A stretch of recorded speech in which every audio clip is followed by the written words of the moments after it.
Welcome everyone to the Blacks in Technology Bit Tech Talk podcast, a show where we talk to Black people who are engineers, innovators, educators, inventors, changemakers, and entrepreneurs doing amazing things in the world of technology.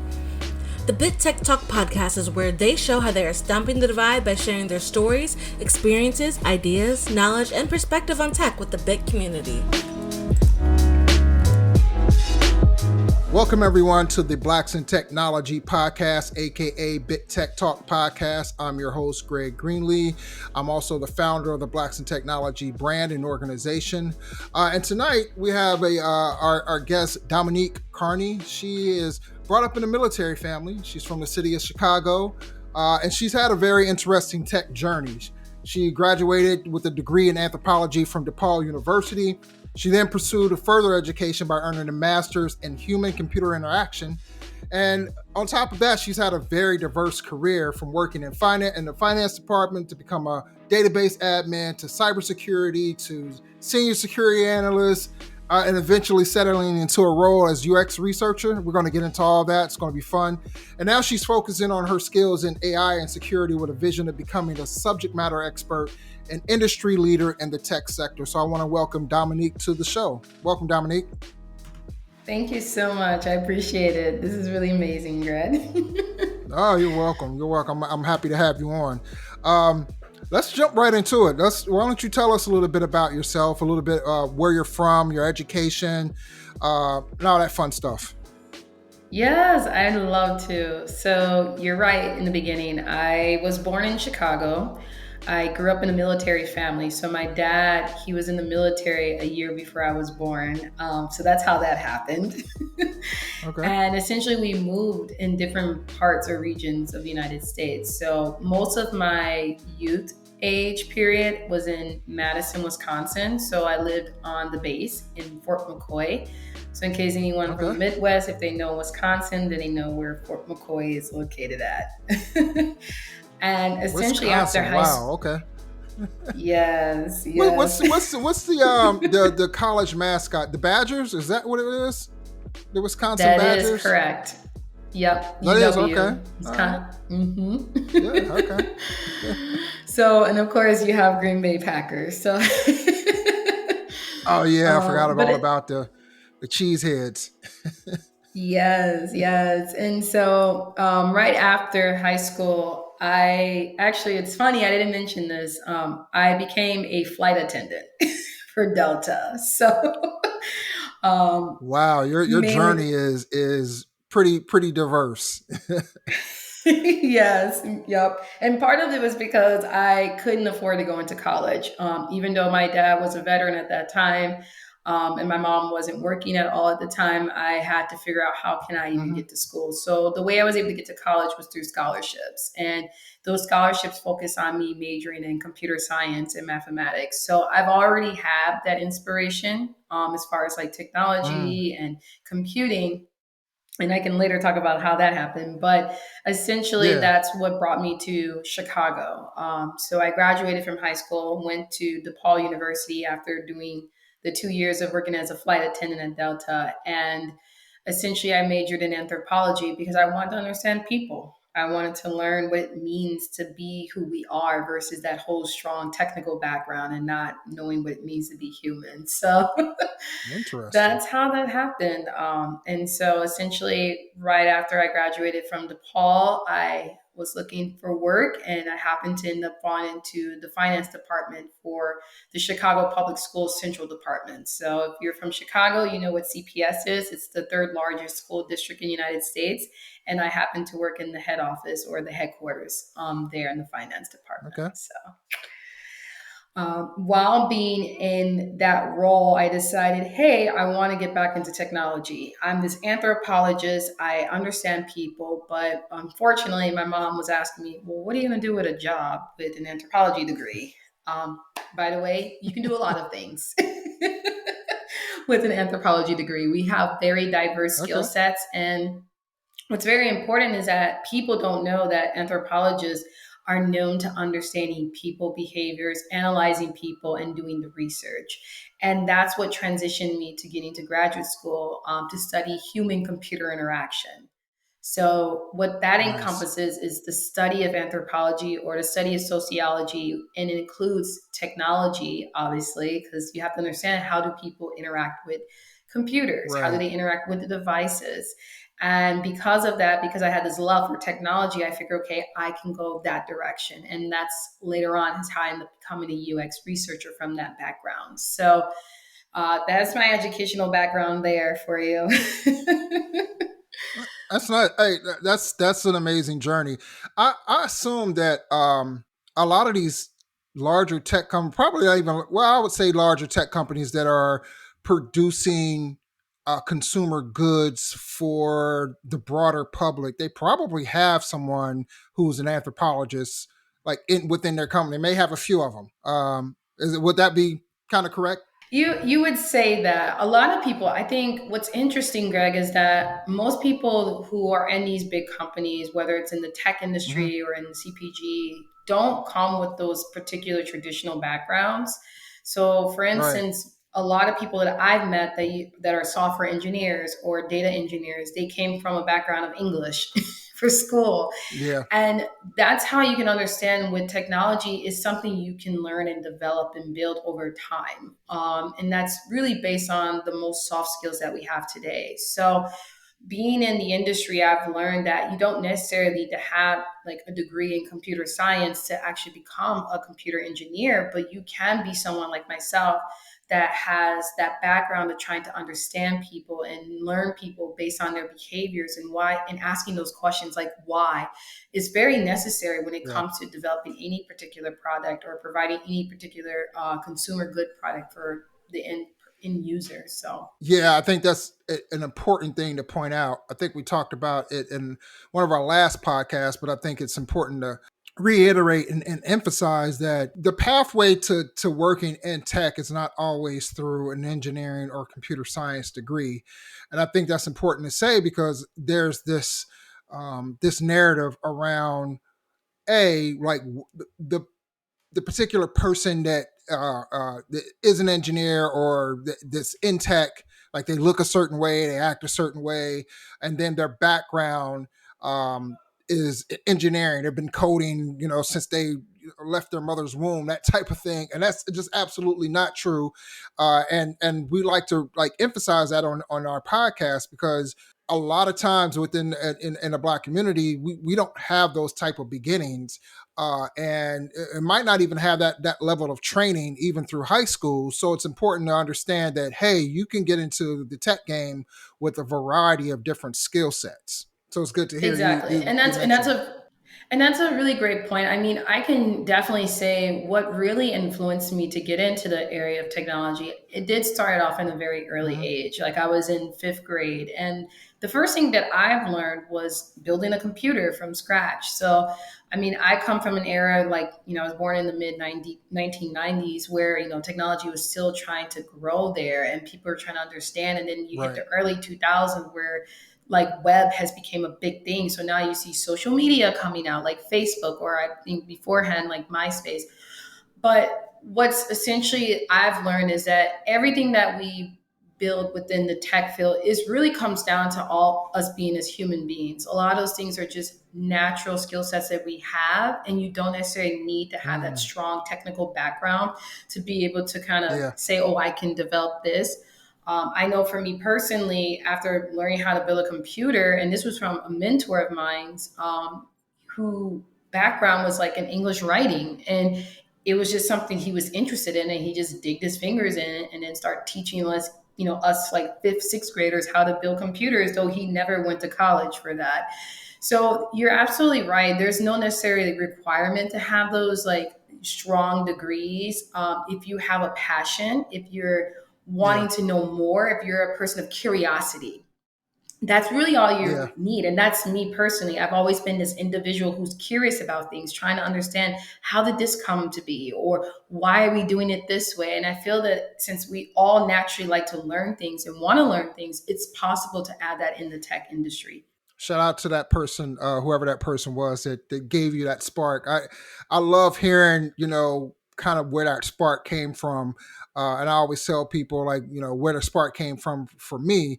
But I feel that's important as well. Some people they don't have the privilege to have that person or that someone in their background, but it's good when you do, because it can open up a whole lot of other avenues for you.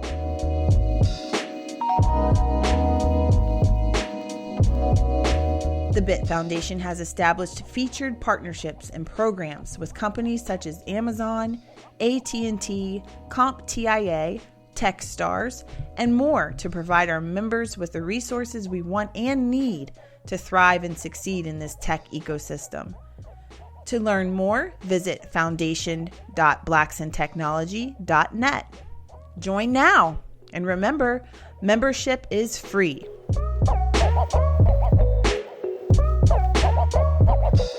So how did your background, how was your background impacted from being like within a military family? Well, obviously that's a great question. So discipline. Yeah, I grew up with a dad You say who was very disappointing? strict. No, discipline, like really disciplined, Discipline. strict. Oh, yes. Okay. Yeah. Yeah, I would definitely say my dad, because he really applied very strict rules about certain things, it helped train me as far as like studying, as far as having a targeted goal. Like, even though I have this diverse background, right, in different areas of technology, but the end goal of it was based on my background as an anthropologist is the why, like understanding the why. So a lot of things that I did in those different roles came back to me trying to figure out, okay, why is this happening and how can we fix it? Essentially, I always tell people this: as a UX researcher, you always want to define what is the problem, right? And Yeah. so growing up in a military family, I would definitely say my dad played a very big instrument part of my life. Without having my dad always telling me how to do things and train me about why this needs to be done this way, I don't think I'll be able to apply those same skill sets that I use today, especially being in the tech field. Being with a male figure tells you a lot. Obviously, as we know, technology is a very heavy male industry area. And Yeah. so you kind of have to be, in a sense, not necessarily like being a woman isn't an option, but sometimes removing those kind of like emotional actions or reactions based on whatever that project is or deliverable is. There's some cases where you do have to come up across like a little bit more stronger and more restricted. So I would say that growing up in the military family has impacted me in that way, where I'm able to communicate effectively, be able to create strategic goals and identify what are priorities. And those are things that you do get growing up in a military family that not everyone get that opportunity to have. But it's also necessary when you're in your position or in the corporate space. So that's how that actually impacted me. And then, of course, having a diverse background as well. So just being a military family, you move a lot.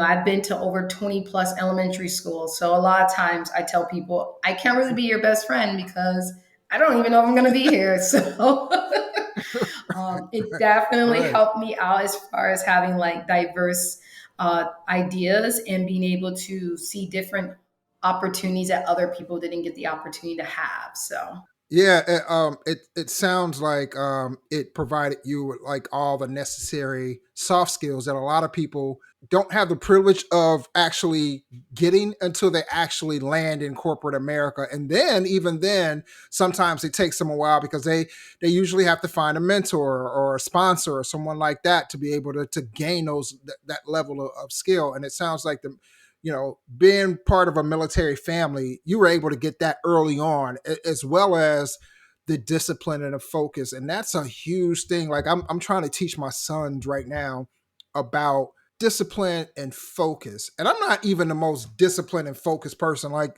social media's got mine scattered everywhere.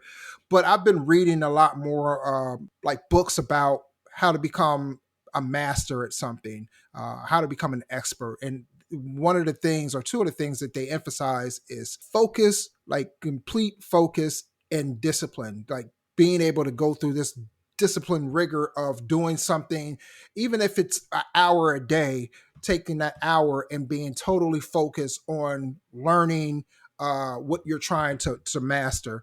And they always refer to it as your craft, whatever that is, being 100% focused on that during that time. And so it's something that I'm trying to instill in my sons now, especially when it comes to school studying. Like, hey, like sometimes they come home and they'll put on, YouTube while they're doing homework. And I'm like, you know what? It'll take them like 2 or 3 hours to finish their homework. I'm like, if you took an hour and just focused and turned off everything, you'd be done in an hour. You have way more time to, but kids feel like they know everything and we don't know anything. But it's that type of stuff that really trying to teach them, and even for tech is especially like that level of focus to try to solve solutions or solve problems and come up with solutions. Like it's really needed. You're right on point, Greg, because I think, of course, having that discipline did help me to focus on what's necessary or what's needed for me at the time. What I would also say, what I pulled from that is you shared a little bit on it, that leadership skill, the soft skills. How can you not only just effectively communicate with people, but how can you bring others to see their potential, right? And how they can do better. And so for me personally, I think having that opportunity to be inspired by folks like that, where my dad was telling me, like, it's not about just only focusing and doing what you have to do to get it done, but really guiding me to understand why it's necessary, like why you have to get it done. Because essentially you're looking at the outcome. And as you mentioned earlier, you're trying to get the solution as a problem solver. So it's a very good point there. Do you have a product or service that you would like to share with the BIT audience? Or maybe you'd like to support the BIT community and do your part in helping us with stomping the divide? Start by sponsoring one of our podcasts. Please email us at contactus@blacksandtechnology.net.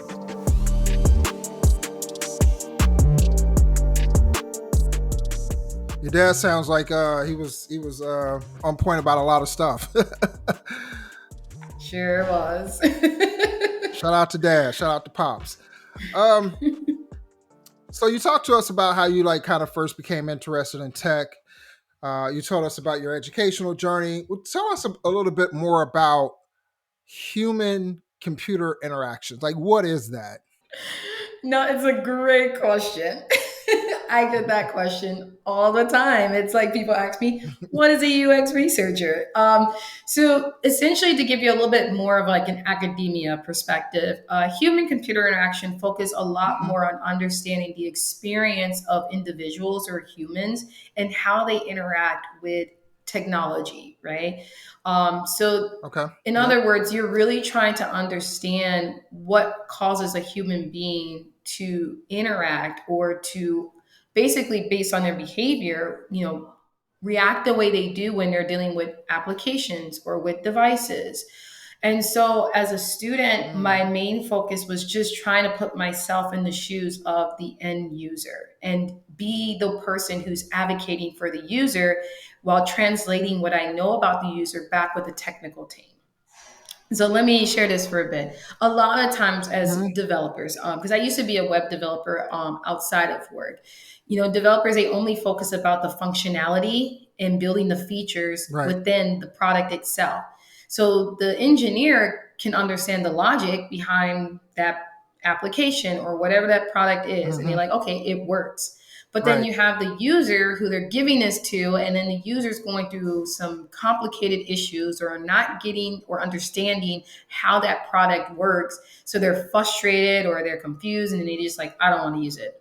But the engineer is like, well, it makes sense. It's workable. You just don't know how to use it.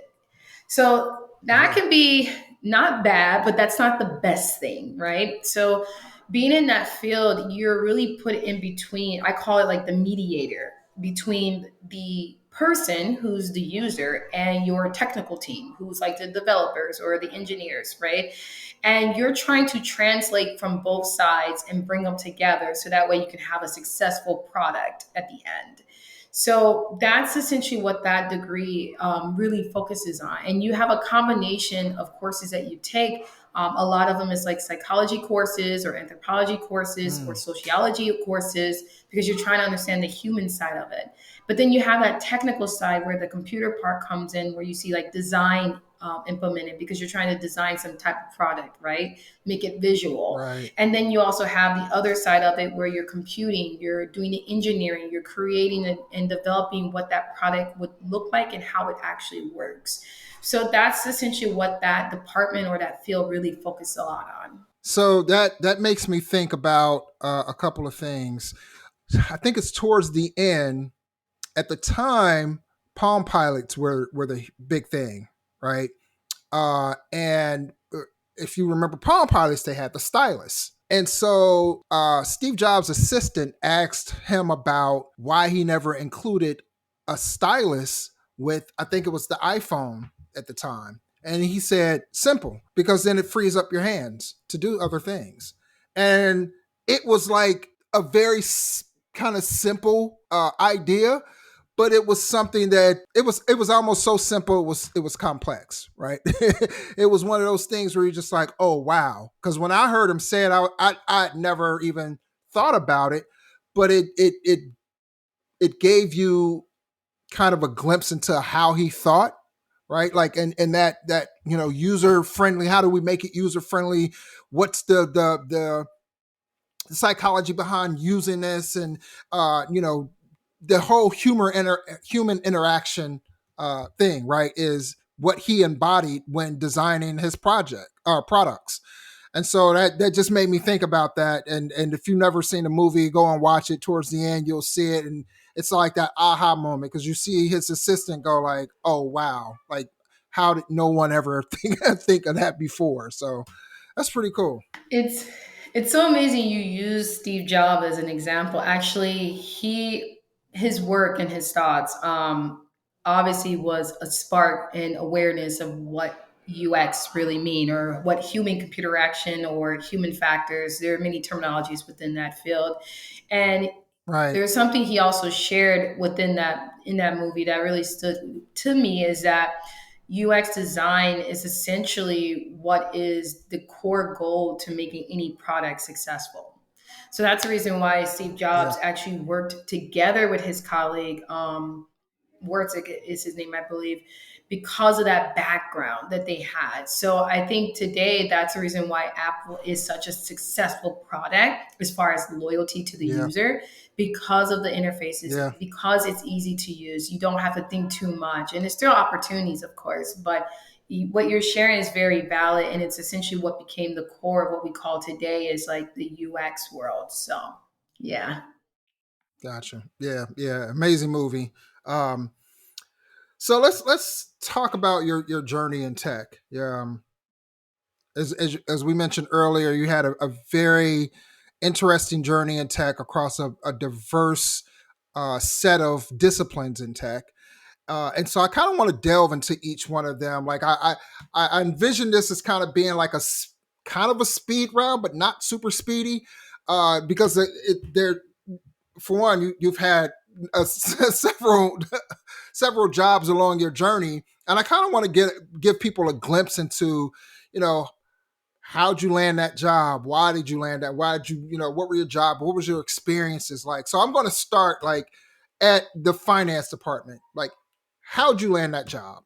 That's a great question. So the way that I Mhm. landed that job, I was still a student. I was still going to graduate school. I was trying to figure things out, and of course, in that time period, as you're studying, you're like, okay, I need to get myself to become a professional somehow. Again, finance was not my degree, so I didn't know what in the world I was supposed to be doing. But but me personally, I knew myself. I'm very analytical. I'm very logical. So I knew, okay, I may not Mm, be a finance person, but I can think like a finance person. And our type of roles are very similar. Like finance and tech people, we have a lot of similarities to each other. So yeah. when I started off in the Chicago public school system, they were looking for someone that could help streamline their processes, their documentations, because everything that they were doing was very manual. And a lot of times they needed to Mm, input that information right into their system. So the system that they had, which I thought personally was very archaic, was through Oracle. And I was like, okay, I don't know much about Oracle, but I'm a learner. And I think that's the biggest one, is having that curiosity and being willing to learn Right. about things. And so essentially, right through my school at DePaul University, you had these different companies, organizations that came out. And then I just approached them and I explained to them who I was, how my background is, what I came to do. I'm a problem solver. So I really want to figure out, how can I solve any problems and issues that you guys have? The recruiter at that time was really amazed by me. And she's like, we're looking for someone in the finance department. Why don't you come and help us out? And so essentially, that's how I ended up landing that position within the team. And so I started working obviously on administrative work first. And then essentially, because of me like looking at things and trying to understand how to make them better, they actually transitioned me over into that particular position. So that's how I end up getting into that role. It's Okay. so it's funny when I think about it today. So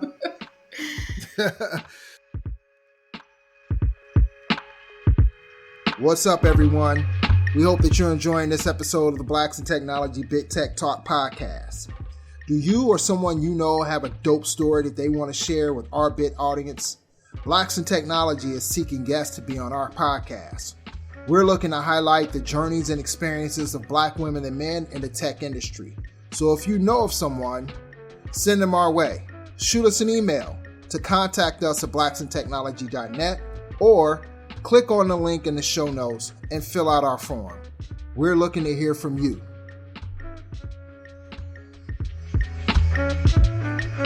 So some of your job duties included like administrative work. What were some of the other things that you did?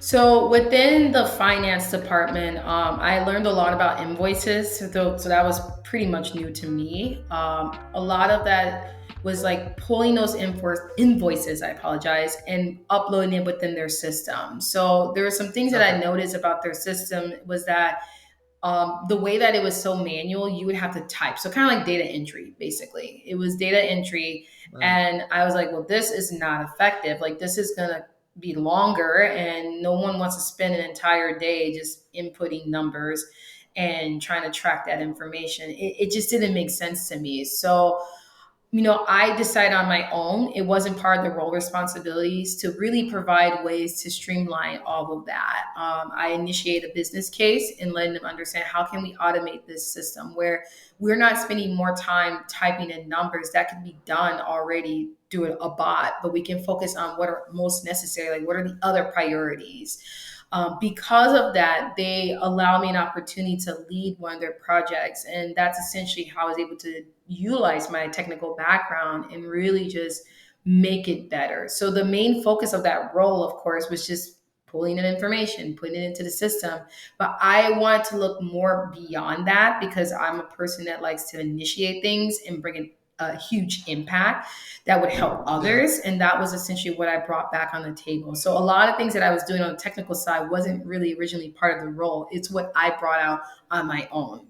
And what I love about what you just explained is something that I feel that a lot of people who may be, and it doesn't necessarily have to be a tech, but tech in specifically is important, and that's the ability to find ways to add value. Some people think it's all about just coming in and doing tasks, but if you can understand how to make something more efficient, something that's going to add value to the company itself, then that is going to allow you to be able to do other things and to move up if that's what your goal is, right? I work as a DevOps engineer, and our mindset is all about automation. Like, how can we automate this? Like something that is normally kind of like a point and click task. Like, how can we automate this? Especially if it's something that it's repeatable, so that we don't have to repeat it every single time, right? And then automating that allows us to work on automating the kind of menial and mundane tasks allows us to work on tasks that really matter, that are more of a priority, right? So we're not we're not, kind of bogged down with the small things. But in general, like as a tech person, if you can do that, if you can come into a company and show your worth by, hey, I can automate this, or I can think of a better way to do this, and I can become more efficient. I think as a team, we can become more efficient if we do that. Like that's like gold to companies. So I'm glad you mentioned that. So what did you? It seemed like you learned quite a bit. But what did you like and what didn't you like as part of that job? So I would probably say what I personally liked and admired the most is that it brought an impact. It changed people's Mm, daily jobs. It literally removed the amount of time that people were focusing on to focus on something else, right? right. So that's what I like to see. I like to see people be able to enjoy and focus on what they need to focus on versus on smaller things that they're like, oh, this is pulling out of my time, right? So the Right. impact is what's necessary. What I didn't really enjoy too much is doing things that were like you said earlier, this it's a task oriented type thing. Yeah. Mainly because something that's like repetitive, how does it give you challenge? I'm an individual where I love challenge. I want to be able to like spark something, give an opportunity to Right. take a risk, but that risk brings in an impact. It brings a great result. Now, I always tell this to people that there's not necessarily, for me, I know that we call it failures. I try to not say failures. I try to say that they're a learning opportunity, an opportunity of growth, right? um, if I'm aiming for that direction, I don't see me getting that from doing something that's very repetitive, because it's like a bot, like you said, and we can automate that. So the bot can just focus on Yeah. that, but let me focus on the great big picture of things. So when doing that Mm, role, I really did admire initiating strategic priorities or assignments or projects, deliverables.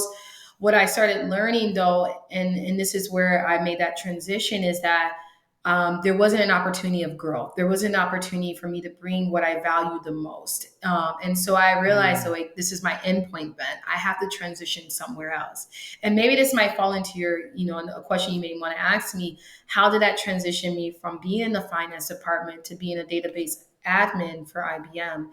And part of it was because I was looking for something that will allow me to create opportunities for others that will make the organization bring a huge impact that made a change for the entirety of the world, is what I would say.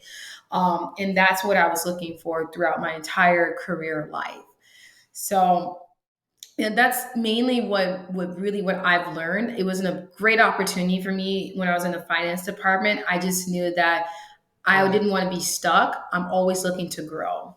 I love what you said about not calling it failure. There's a tenet of DevOps engineering that they talk about learning from failures. Like never look at things as failures. Um, Always look at it as an opportunity to learn. And they have this concept called having a blameless culture, right? So if let's just say they do this for, what do they call it, psychological safety, right? So the concept behind that is being in an environment that is safe to where you feel that you can screw up and not get admonished for it, right? So or punished. And so that allows people to be able to experiment, be able to learn from any mistakes that they've made, and share those learnings with the greater team in order for everyone to improve.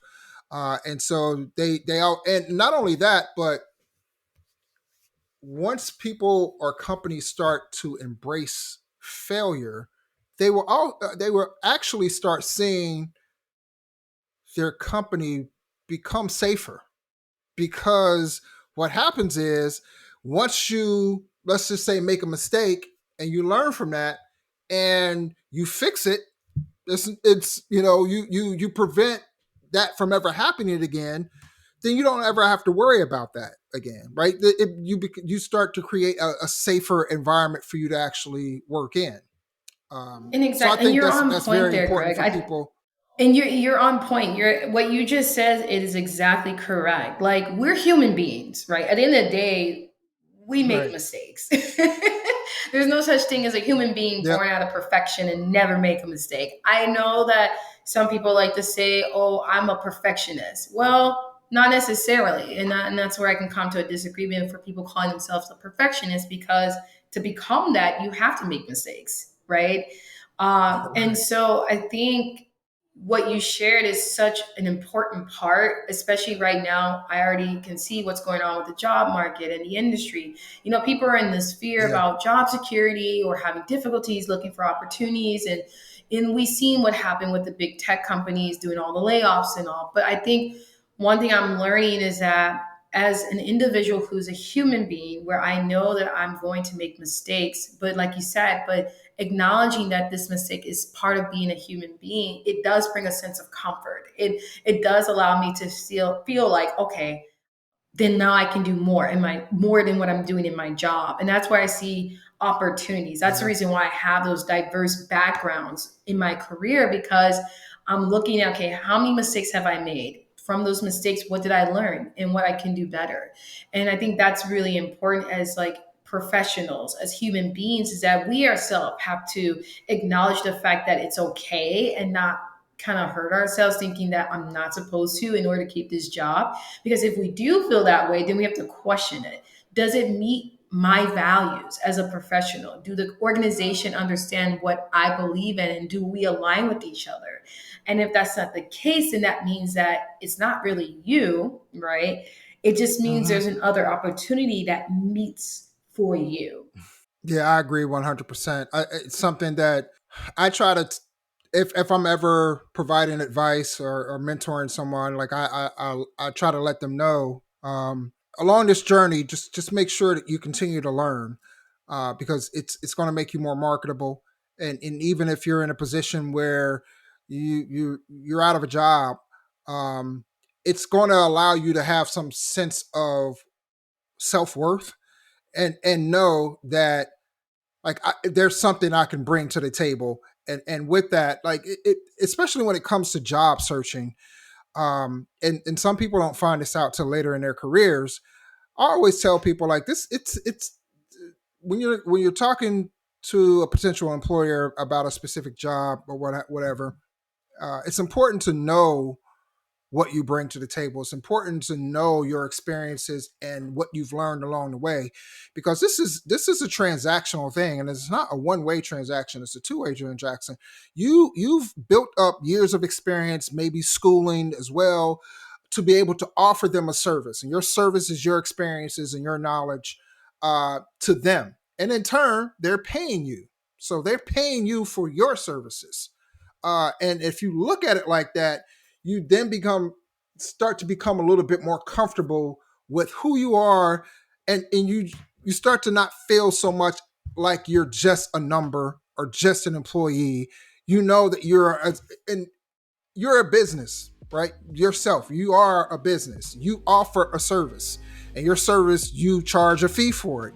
And if people start looking at it like that, they won't be afraid to kind of put themselves out there sometimes. At least that's how I feel about it. BIT is always focused on forming new partnerships and opportunities to assist the community and our members with their continued professional growth and development. If you'd like to partner with us, send an email, inquiries@blacksandtechnology.net.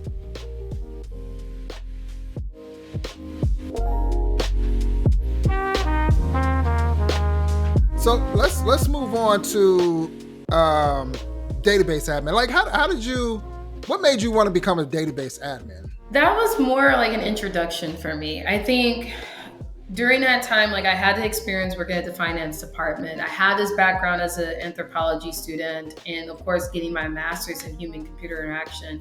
But I think I wanted to really challenge myself as far as understanding my technical background. And that was that opportunity. And I think you touched a bit about on it, is knowing your value, knowing your worth. And so for me, I was like, okay, where do I fit in with technology? Like, yeah, I want to be a UX at the time, a UX designer. That's the reason why I went to school for it. But I said, Yeah. well, what do you do with that? Like, how do I, embrace the technical side of me? So personally, I've always been a data girl. I found myself based on my dad, influences about Dominique, numbers don't change. Everything stays the same. And I'm like, Dad, that doesn't make any sense. Okay, I'll figure out what you mean, what you're really trying to say. And so essentially I found myself really inspired about how data works. I knew that I was an individual who wanted to manipulate data, and I knew that data tells facts.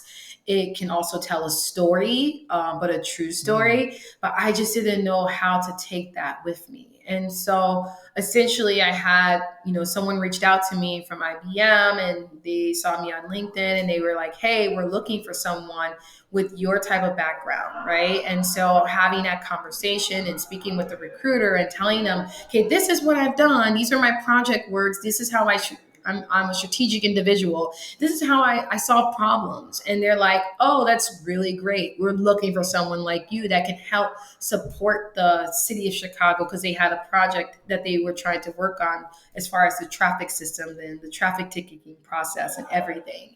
And I was like, okay, no problem. But the first question I was asking them, but what systems are you guys using? Because Right. again, from my experience working in finance, I was like, I can't work with systems that are old and are extremely manual. And so that's when they were telling me, no, that's why we want someone like you, because of that background, that understanding in empathizing with human beings and technology. So we need someone like you to help improve this system. So essentially, I got pulled in as a database administrator, where I learned how to manage and understand the data that the system was utilizing. Again, this was built through Oracle, which IBM utilized a lot. And so from that moment on, I started leading some smaller projects, collaborating with different stakeholders, sharing different insights that I pull based on the system that was being built, and then also showing them how we can improve the processes that they have. But most importantly, looking at the different data that I saw for the city of Chicago, because essentially the contract work was with the city local government. So this is Okay. kind of like how I got my feet wet. Again, that networking opportunity, the conversation that I had, and just sharing my experience and what my passion was. Nice, nice. And so were you like putting together like SQL queries and things of that nature? Like, so I'm guessing this is all in Oracle DB, correct? That is correct.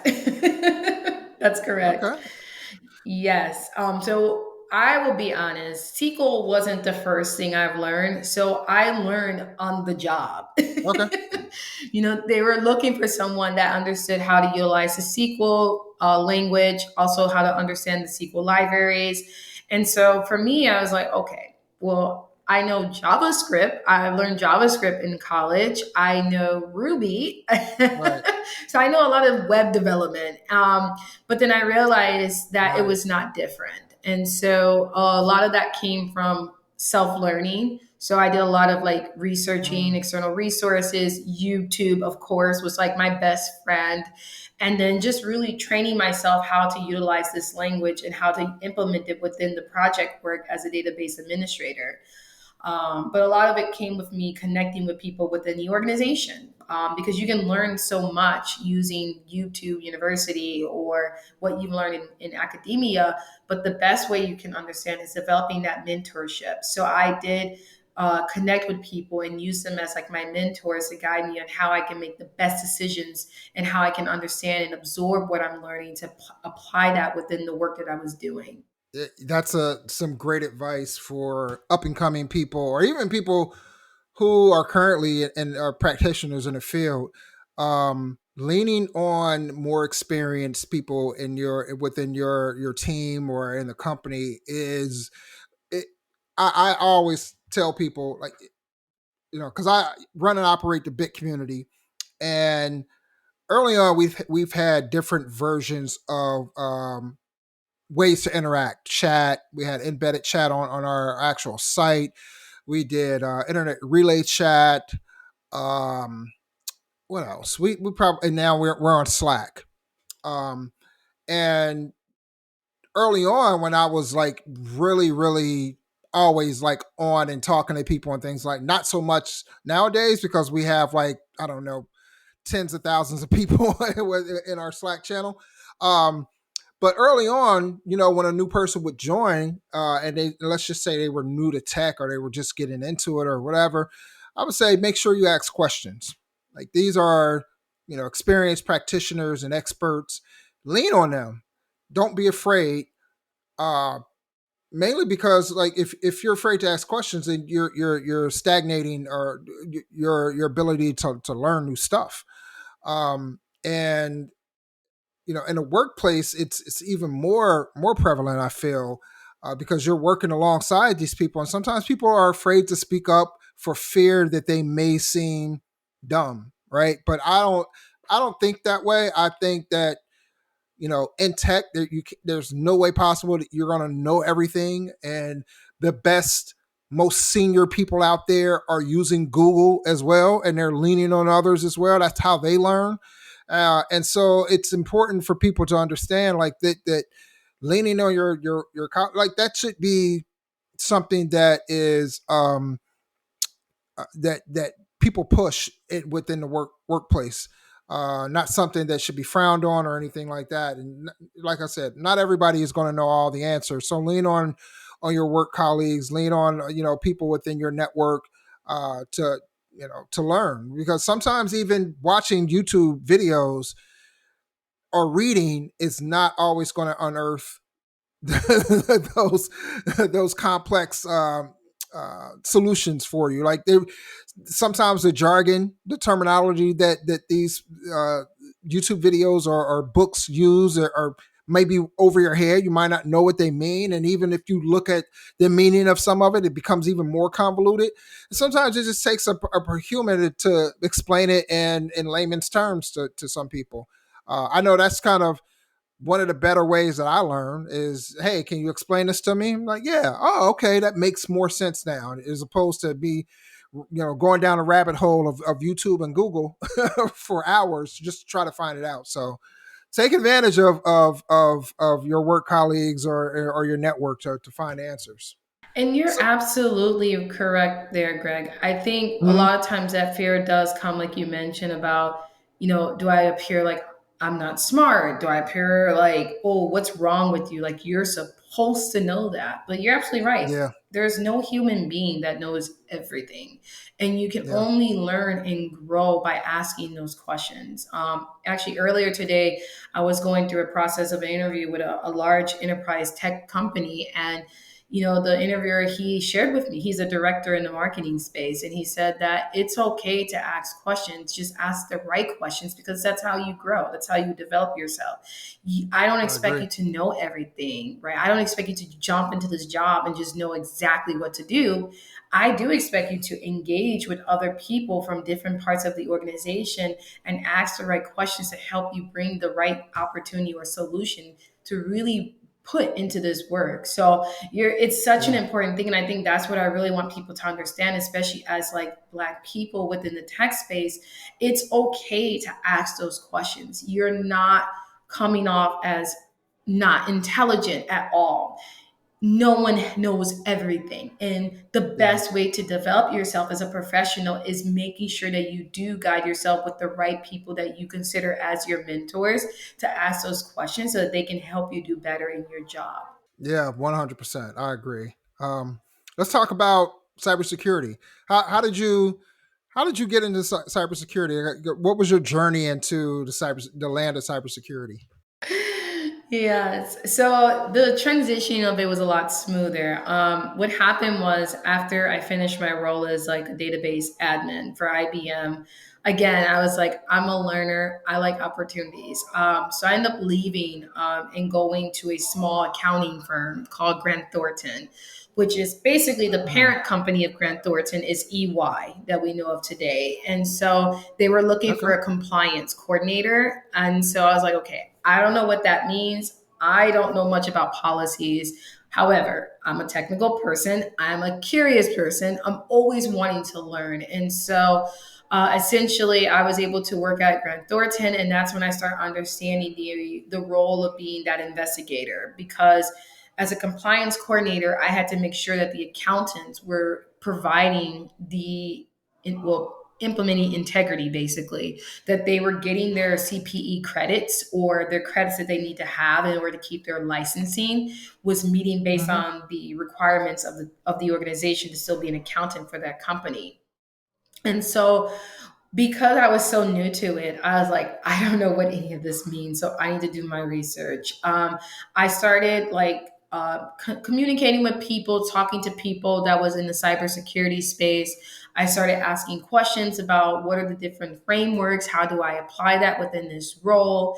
And essentially that helped me as a compliance coordinator during my time period within that organization. Unfortunately, what happened was my contract got finished because the organization couldn't continue with the funding. So I was laid off essentially. And so I started looking for work at that time. And that's when the doors were open for me at Kraft Heinz. So I started off as an introduction role as a senior security analyst. And they were really admired by my background. They were looking for someone who had the background of compliance, which that's what I was doing at the Grant Thornton or the accounting firm. And then they were looking for someone who had that technical side, which was me being that database administrator. But most importantly, they were looking for someone who can be an investigator. And so they felt that my UX background or that human computer interaction degree could help them not just only address or solve problems or investigate information, but to improve an experience of a product that they had. And so that's how I was able to jump into that role. And when I got in that role, again, this is a large enterprise. Most people know what Kraft Heinz is. Either you have like the macaroni and cheese or you have the ketchup. So I'm very familiar with that. But one thing I mainly focus within that role as a senior security analyst is how do you put things in control? I was managing all what were the financial applications, and they were all run through what is called SAP. So I'm not sure if people know that, but essentially SAP is also a system that was developed and built through IBM, and they customize those systems based on the client, in this case, Kraft Heinz. And so it was a very archaic system, but they needed someone to implement like a access control system because there wasn't. It was this manual process, which was driving me crazy. There were people who had visibility of data that shouldn't have based on their role. And I was like, this is a problem. Like, how can I be able to understand and resolve this problem? And so because of that, it brought me into taking leadership of that role, owning it basically, but also digging into the educational part of like what it means to be in the cybersecurity space. So a lot of that training came from online training resources like the Google Cybersecurity program. I just was like, I'm going to go over here and learn this stuff and try to implement this within this role or this position so I can be fully equipped. And then talking to a lot of people that were in the organization that was already doing that. Such as my internal stakeholders, like people who worked in SOX compliance, asking them the questions and getting the right information. So that's how that transition happened for me within that field. I love hearing about your persistence and your drive. It's inspiring, and I hope that other people listening are inspired as well. Because, like, from what I'm hearing from this conversation with you is like, if you don't know, go out there and find out. Like, you can do it, whether or not you have, a little experience or zero experience. Like, there's so many outlets and resources out there for you to utilize to learn what you need to know. So there's I wouldn't say there's no more excuses, but the excuses are far fewer in between now, as opposed to like, oh, I don't. Now there's so many ways that that people, and there's still a disparity between who has access to information, who has access to the internet and things like that. What I'm saying is, if you have that access, there are tons of tools, free tools, very low cost tools. There's tools through Blacks in Technology Foundation that we offer, that Google Cybersecurity, I think that's one of them as well that we've offered in the past, and I'm pretty sure we still offer.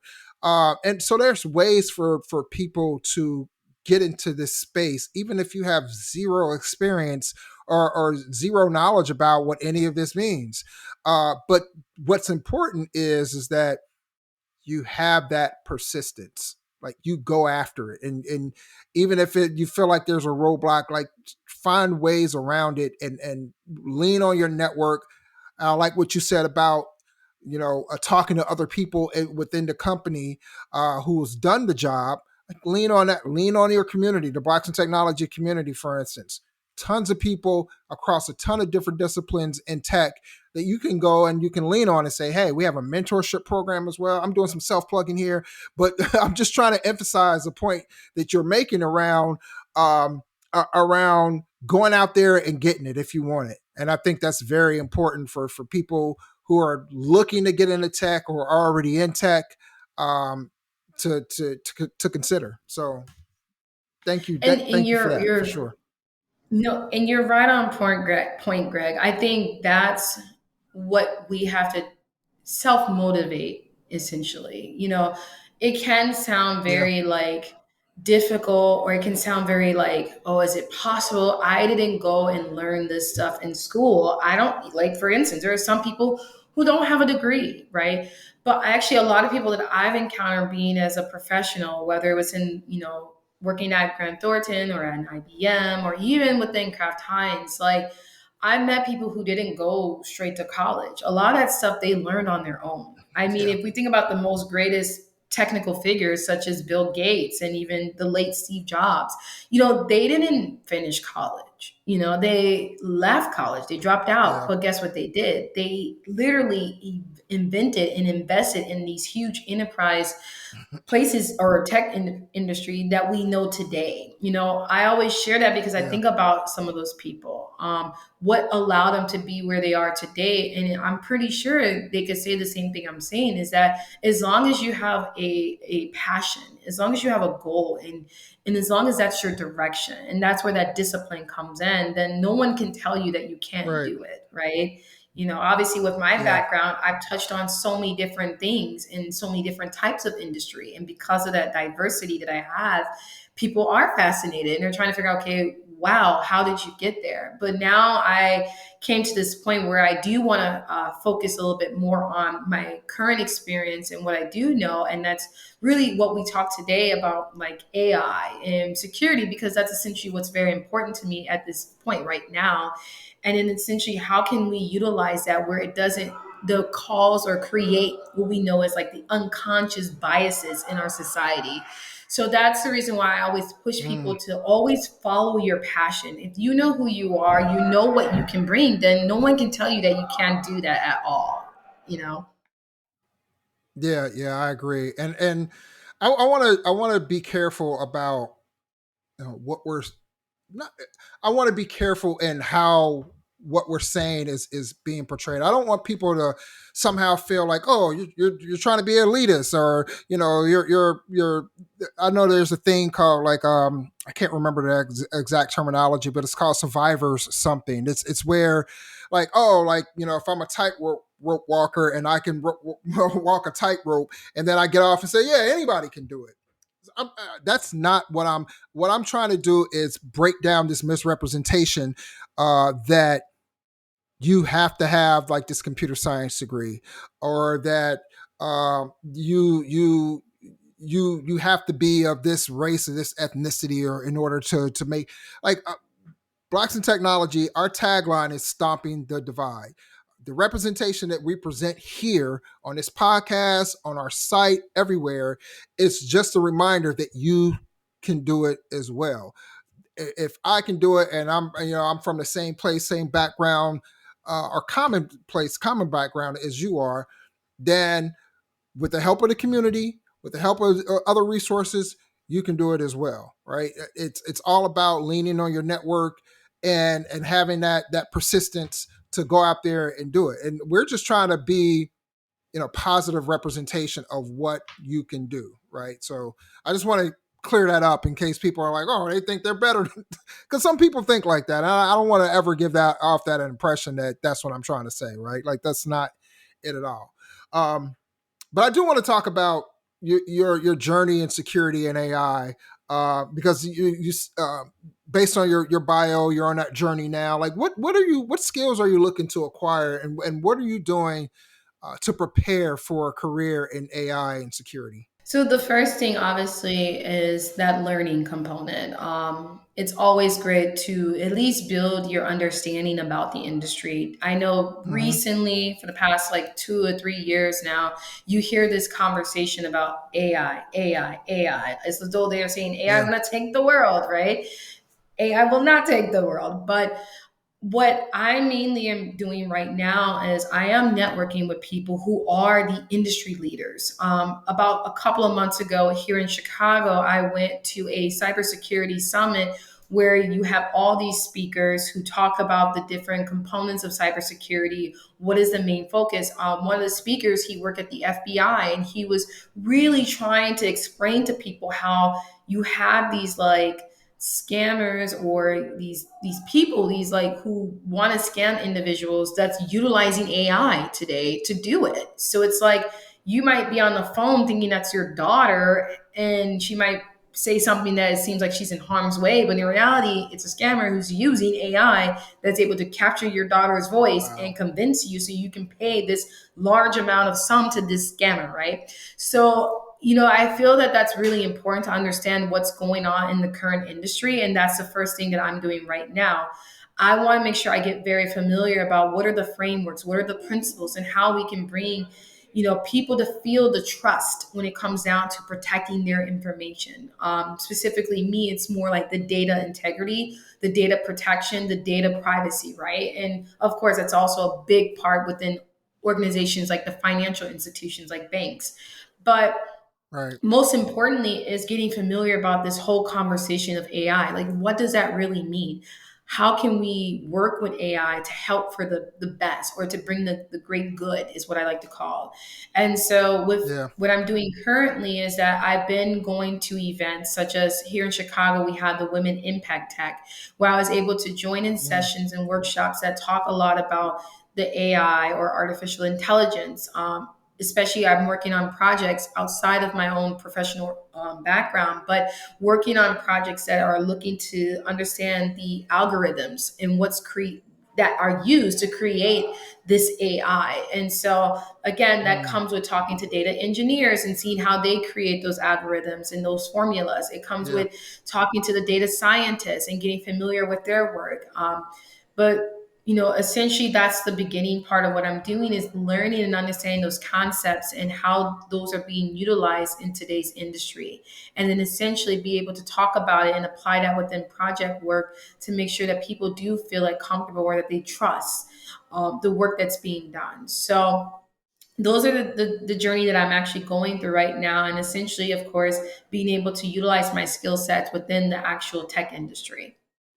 I'm curious. What are some of the methods that you use to absorb the amount of information? You've been in a lot of different fields within technology. This AI in particular, you couple that with cybersecurity, like that's huge. That's a huge undertaking.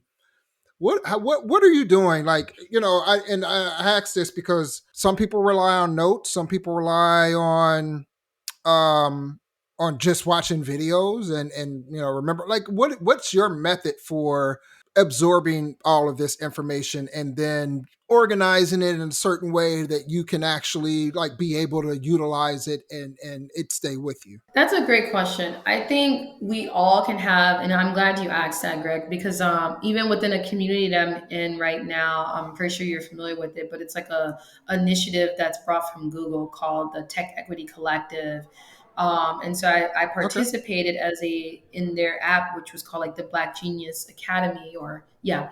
And so for me, you can always try to absorb information. But personally, I know myself, the best way that I can Yeah. obtain that information is really doing it. And so a lot of Mm. that comes with project based, like doing project work, even if it's not, you getting paid for it, but actually putting your hands on and trying to see how does that work out from conducting projects. And so what I always want to recommend to people, especially like within Blacks who are getting into the field of technology, is that it's great Mhm. to learn, right? It's great to have videos on YouTube. It's so great to have these learning platforms like the Google Cybersecurity program. But what's really necessary that's going to help you is actually doing a project, applying what you learned, right? Yeah. Because there's this interesting diagram that I've seen earlier today where it talks about the different types of learners, right? You have the audio learner, you have the visual learner. But when I looked down on the diagram, it showed that the best way to actually keep that information is really by doing it, you know? So Yeah. what I would recommend for folks is that if you go and you take a course or you're watching a YouTube video or you're whatever you're doing to get that information or you're going to events or those workshops, try to do a project based on what you've learned. Apply that, right? So, Yeah. for instance, there's a component or a module within the cybersecurity course in Google that talked a lot about creating incident reports, right? And I'm like, I don't even know what that is. I don't know how to create an incident report. So, what did I do? I decided to take out of my own time to really create that report based on the template that they actually provided. And the more I got familiar with Nice. it, and how they wanted me to write out a report, the better I understood, okay, this is how I write an incident report. I'll give this particular details and what impact and what particular frameworks that I would use to address a situation like a risk that had happened. So I would highly recommend really applying what you're learning within small like assignments or project-based work. So that way you don't lose that skill set or you don't lose what you just learned. So that would be my advice. And that's how I've been doing as part of my methods. Yeah, I agree 100% with that. It's one of the like an old adage, like to how I started in tech, which is back in the day when you didn't have I'm dating myself here, but when you didn't have virtual servers and you didn't have the cloud and all that stuff, like you actually had to go out and buy equipment and build yourself a lab. And I always had a lab, and I still do to this day. Whether it's what they consider like a playground in the cloud, where I can spin up things and test things, or I have computers here that I've built that I utilize for virtual machines. But it's for me, it's always important to not only just read and watch videos. It's and there's books about note taking and how note taking isn't as effective as you like.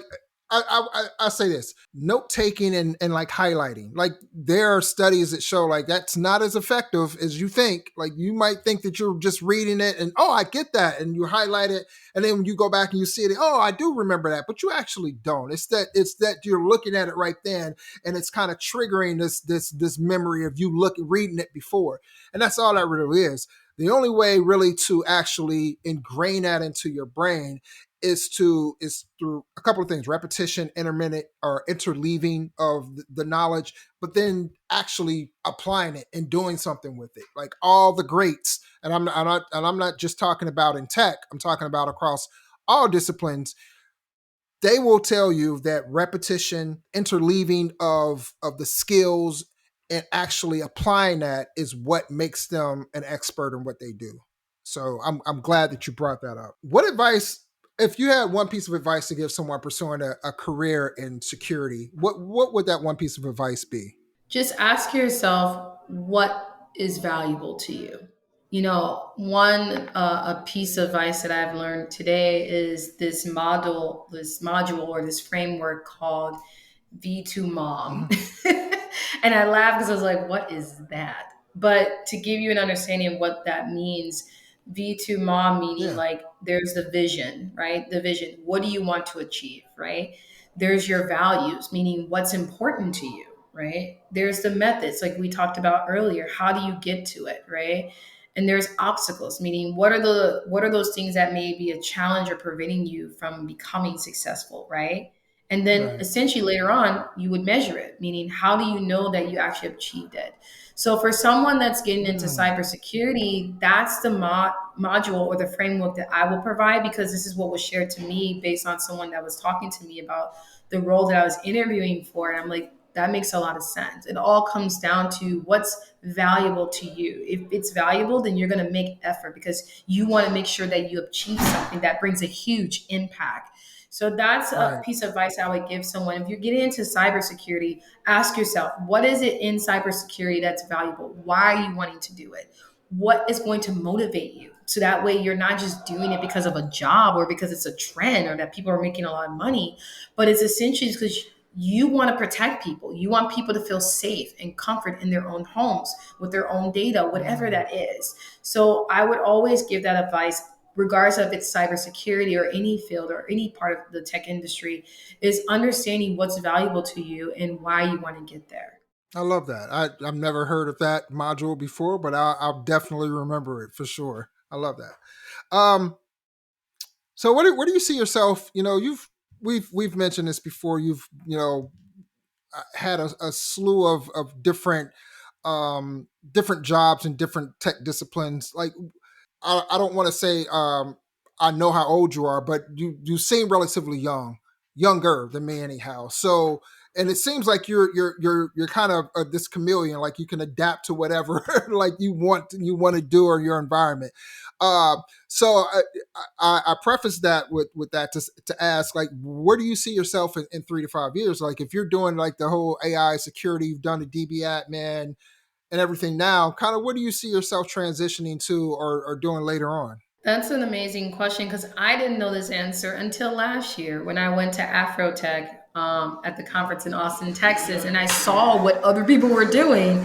So for me personally, I've always wanted to see myself become an industry leader, being that subject matter expert and being able to deliver all the information that I know of that can help other people. I also want to be a coach, Mm. a career coach. I found myself recently talking to a lot of college students, just even today at my university that I graduated from, about the importance of going out and knowing what you need to do to develop yourself so you won't wait until you're about to graduate to find a job, right?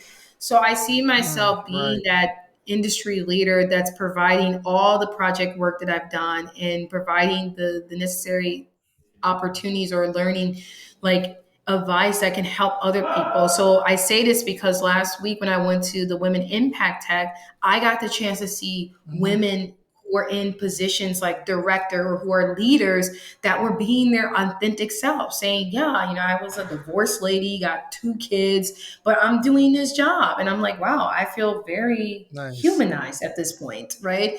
So I think for Yeah. me, that's where I want people to see. So in 3 to 5 years, I do want to be that next person that's at the Afrotech conference talking about AI and security, talking about what it means to be a Black woman who grew up on the south side of Chicago in a very different type of environment, but always had a passion to do better for the greater good of others. Nice, nice. And shout out to Afrotech, but I do have to say you got to come to BitCon first. I don't know if you know about the Blacks in Technology conference that we put on every year, but we're doing our sixth one this year in Atlanta in Labor Day week. So it's like September 4th through the 7th. If you get a chance to come through, like it's an amazing experience, and I'm not just saying that because like I founded the organization, but it truly is. Like a lot of people, it's very technical.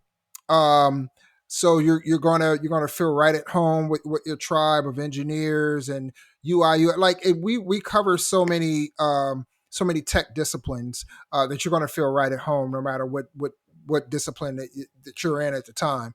um but it's just always a fun time.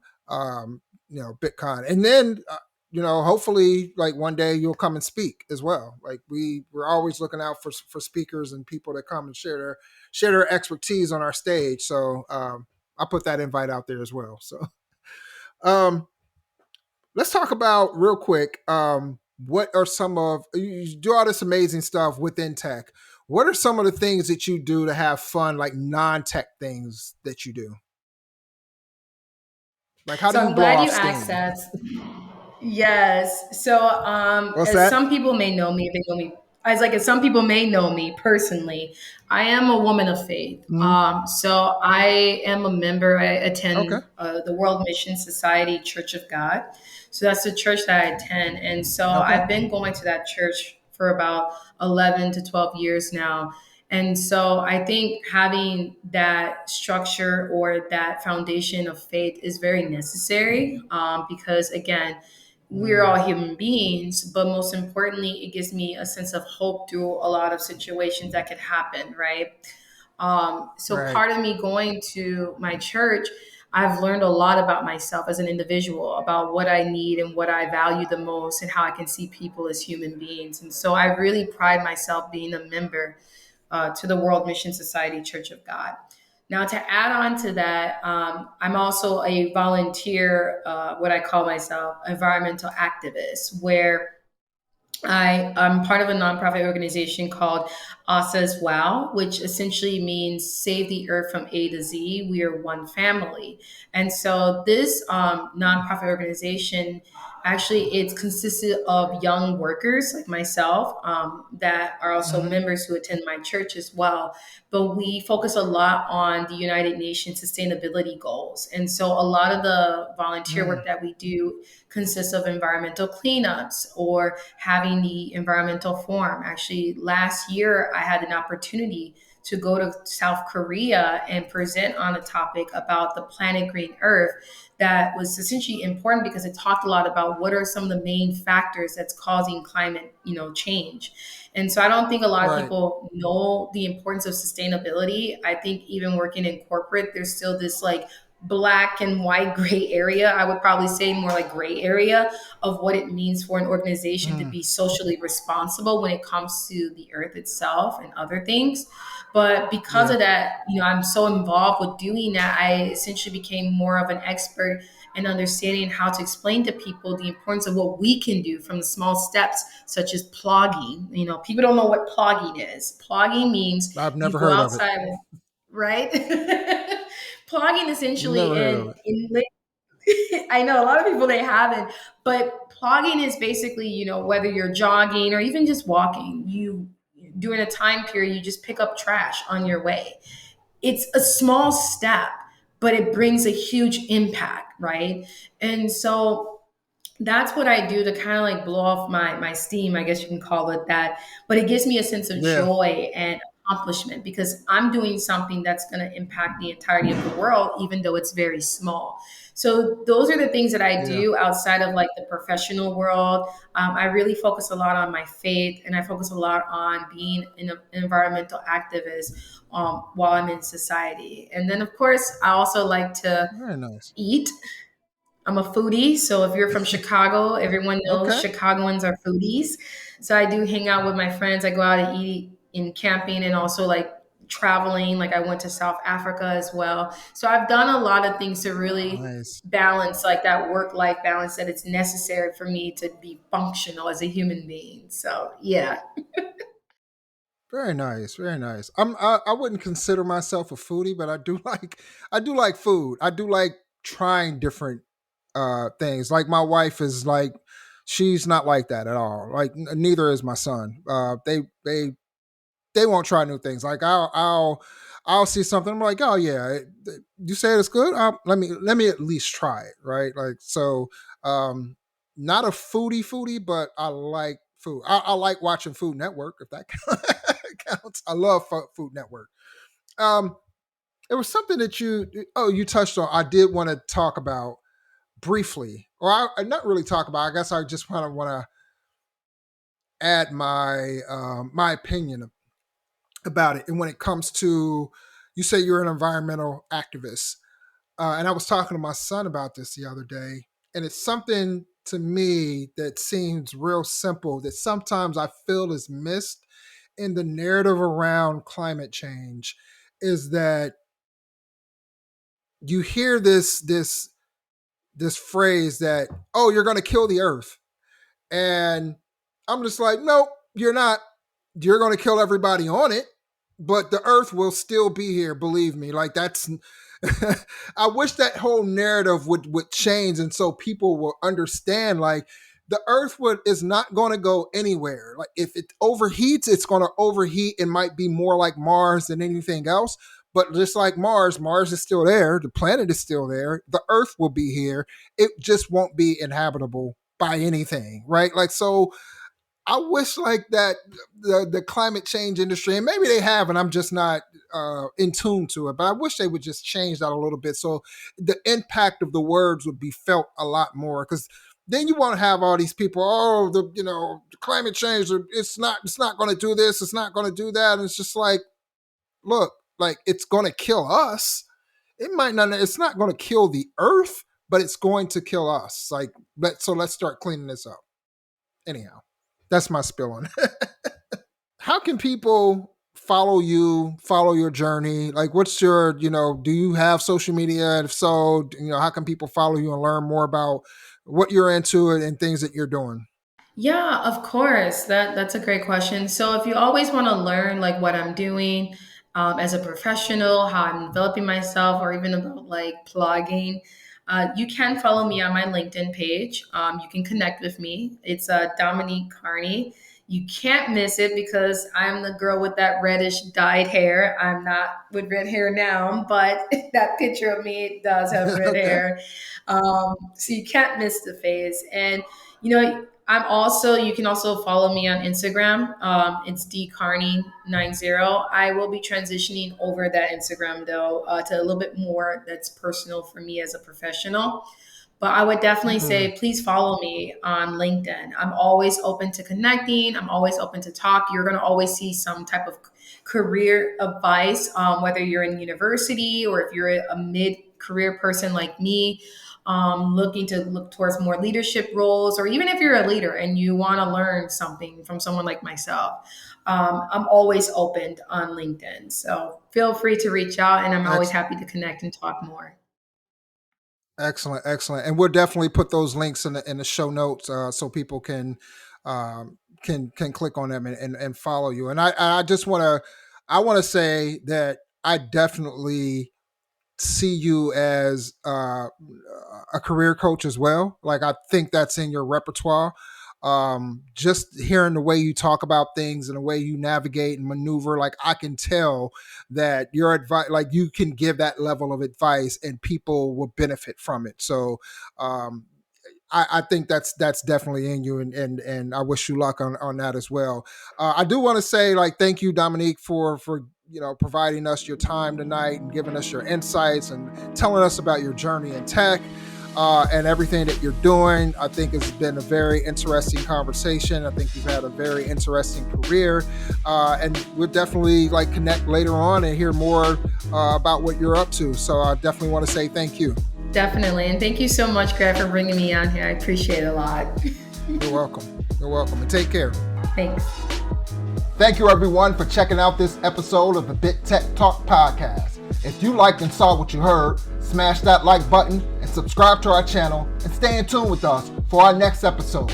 Until then, keep stomping the divide.